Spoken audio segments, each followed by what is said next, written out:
तो हेलो दोस्तों, मेरा रंजीत और आप देख रहे हैं न्यूज़ टीवी। तो आज के मंडे रोड के अंदर रोक ने आकर के बहुत ज़्यादा धमाका बोल दिया है रो मॉरिल्स के खिलाफ। उन्होंने तो डी रोक ने आज के मंडे रोड के अंदर क्या कुछ बोला, तो उसके बारे में बात करेंगे। तो डी रोक से पहले आते हैं हमारे जिंदल महाराज मॉडर्न डे। जिंदल महाराज पहले इंडियन सुपरस्टार आते हैं। मॉडर्न डे जिंदल महाराज पहले तो बेइज्जती कर होता है यूएसए की जनता की बेइज्जती कर होते हैं पूरी तरह। उसके बाद उनको इंटरप्ट करते, कुछ देर बाद प्रोमो कट करते हैं कुछ देर तक। उसके बाद उनको इंटरप्ट करते कुछ देर बाद डी रोक रिंग के अंदर आते हैं। डी रोक आकर के बेइज्जती करने लग जाता है जिंदल महाराज की। जिंदल महाराज को कहता है कि तुम भाई ऐसा क्यों बोल रहा है मेरे सिटी के बारे में, मेरे कंट्री के बारे में तुम ऐसा क्यों बोल रहे हो। उसके बाद तो भाई जिंदल महाराज की छिल दी पूरी तरह से दी रोक ने एक से एक मतलब गाली दी। रोक ने जिंदल महाराज की बेइज्जती बहुत नाजायज ही कर दी आज के मंडे ना रोक के अंदर।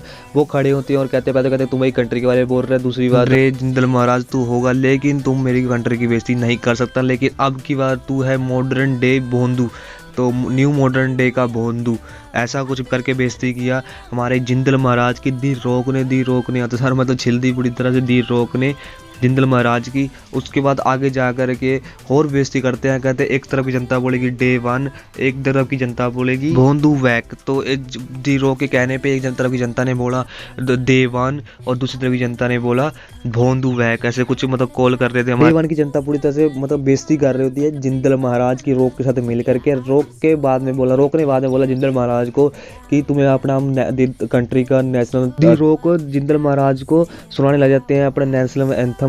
उसके बाद होता है कि जिंदल महाराज कुछ देर बाद अटैक करना शुरू करते हैं दी रोक के ऊपर। पहले तो भाई पूरी तरह मतलब मार के खुंजे में लगा दिया हमारे दी रोक को जिंदल महाराज ने। तो भाई उसके बाद पूरा तरह कंट्रोल ले रहे होते हैं। लेकिन बाद जिंदल महाराज के हाथ में कंट्रोल था ही कि उतने में हुआ ये कि जिंदल महाराज अपने शर्ट उतारने लगते हैं लड़ाई करके लिए। उसके बाद दी रोक ने मौका देखते ही अटैक करना शुरू कर दिया जिंदल महाराज के ऊपर। जिंदल महाराज के ऊपर बहुत ज्यादा अटैक करना शुरू कर दिया, स्पाइन ब्लास्टर दे दिया, एक इलेक्ट्रिफाइड मूव लगाया, अपना फिनिशर लगाया अपना जिंदल महाराज के ऊपर दी रोक ने बाद में जब अपना फिनिशर लगाया तो उनका जो बेल्ट टूट गया था, बेल्ट निकाल करके फिर मारना शुरू कर दिया जिंदल महाराज को। जिंदल महाराज रिंग से बाहर चले गए। उसके बाद दी रोक कहते हैं वहाँ की जनता को, तो तुम बताओ मुझे भूख लगी है, मैंने खाना खाने जा रहा हूँ, तो बताओ मैं शाकाहारी खाना भोजन खाऊं या मांसाहारी, या फिर मैं जाऊं ट्राइबल चीफ के पीछे। जब उन्होंने ट्राइबल चीफ का जिक्र किया तो वहाँ की जनता मतलब वो चिकम रोमन रेंज ने का नाम लिया, जब ट्राइबल चीफ का नाम लिया तो भाई वहाँ की जनता क्रेजी हो गई थी, पूरी तरह चिकम आने लगी थी। तो फाइनली रोक ने चैलेंज कर दिया ट्राइबल चीफ को। तो ट्राइबल चीफ को नेक्स्ट फेडरेशन या फिर रेसलमेनिया के अंदर पक्का ही भाई फेस करने वाले हैं दी रोक।